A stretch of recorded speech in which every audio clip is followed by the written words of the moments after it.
মেয়েরা যদি হজ করে তাহলে তাদের সেই হজ জেহাদের সমতুল্য। পুরুষ হজ করলে হজের সওয়াব পাবে, বাস এটুকু। একজন নারী যখন হজ করেন তখন তিনি পুরুষদের মতো হজের সওয়াব তো পাবেনই, পাশাপাশি ইসলাম তাকে জেহাদে শামিল হয়ে পুরুষ যেরকম মর্যাদা পায়, হজ করার মাধ্যমে নারীকে সেই মর্যাদা দেয়। হজ্জুহুন্না জিহাদ। নবী সাল্লাল্লাহু আলাইহি সাল্লাম তাদের নারীদের হজকে জিহাদের সাথে তুলনা করেছেন। এটা তাদের মর্যাদার ব্যাপার, এটা তাদের জন্য স্পেশাল। মেয়েরা যদি হজ করে তাহলে তাদের সেই হজ জেহাদের সমতুল্য।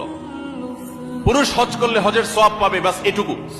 একজন নারী যখন হজ করেন তখন তিনি পুরুষদের মতো হজের সওয়াব তো পাবেনই, পাশাপাশি ইসলাম তাকে জেহাদে শামিল হয়ে পুরুষ যেরকম মর্যাদা পায়, হজ করার মাধ্যমে নারীকে সেই মর্যাদা দেয়। হজ্জুহুন্না জিহাদ। নবী সাল্লাল্লাহু আলাইহি সাল্লাম তাদের নারীদের হজকে জিহাদের সাথে তুলনা করেছেন। এটা তাদের মর্যাদার ব্যাপার, এটা তাদের জন্য স্পেশাল।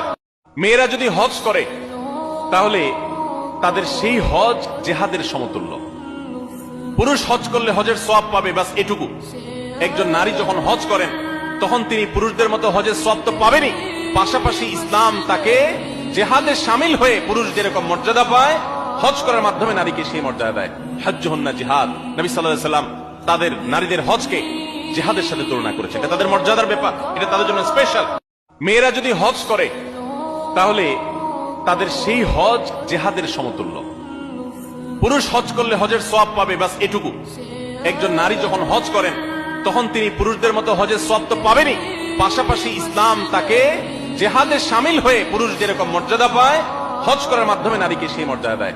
হজ্জুহুন্না জিহাদ। নবী সাল্লাল্লাহু আলাইহি সাল্লাম তাদের নারীদের হজকে জিহাদের সাথে তুলনা করেছেন। এটা তাদের মর্যাদার ব্যাপার, এটা তাদের জন্য স্পেশাল।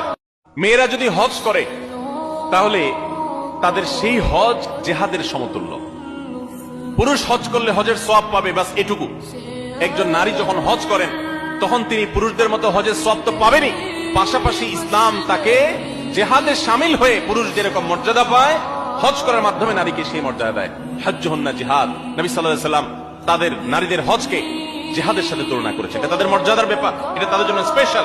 মেয়েরা যদি হজ করে তাহলে তাদের সেই হজ জেহাদের সমতুল্য। পুরুষ হজ করলে হজের সওয়াব পাবে, বাস এটুকু। একজন নারী যখন হজ করেন তখন তিনি পুরুষদের মতো হজের সওয়াব তো পাবেনই, পাশাপাশি ইসলাম তাকে জেহাদে শামিল হয়ে পুরুষ যেরকম মর্যাদা পায়, হজ করার মাধ্যমে নারীকে সেই মর্যাদা দেয়। হজ্জুহুন্না জিহাদ। নবী সাল্লাল্লাহু আলাইহি সাল্লাম তাদের নারীদের হজকে জিহাদের সাথে তুলনা করেছেন। এটা তাদের মর্যাদার ব্যাপার, এটা তাদের জন্য স্পেশাল।